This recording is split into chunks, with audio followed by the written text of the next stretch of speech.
So, ayun guys, nandito na ako sa work. So, ayun.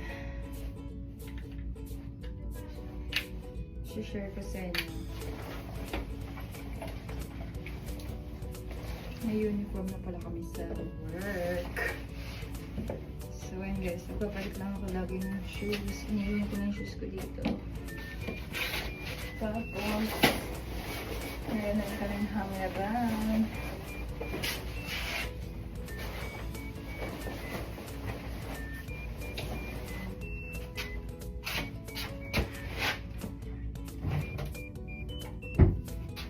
So, magpapabango lang ako guys. Galing ko ng Pinas. Diba?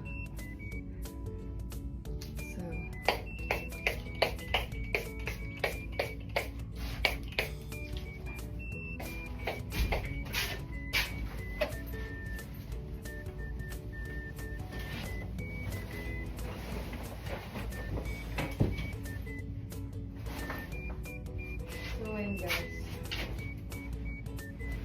Ito yung uniform na.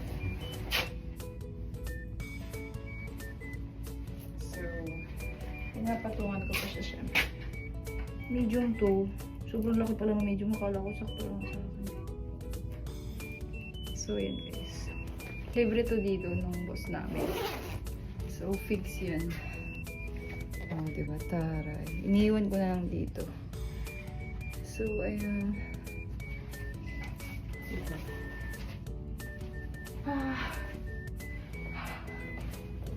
Ang ganda niya guys, kasi comfy siya. Makapal pati, pang winter to. So, yun nga. Sabi ng boss ko, mainit daw to pagsasama.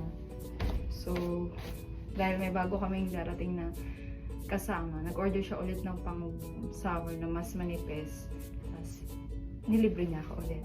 Kaya, ayun guys, papakita ko sa inyo pag dumating na yung bago naming isang uniform. So, outfit check! So, ayun guys, ang ganda niya, diba? Minsan kung ano na lang din yung ilalagay ko sa loob.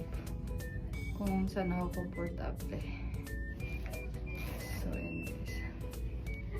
Ganda niya, diba? May bulsa pa, parang malalagyan ako. Pag sa pharmacist naman na guys, white coat. Ganun din sa Pinas. So, malay natin sana soon. Maging pharmacist din ako dito sa Canada. So, yun na guys. Thank you guys for watching. Boy!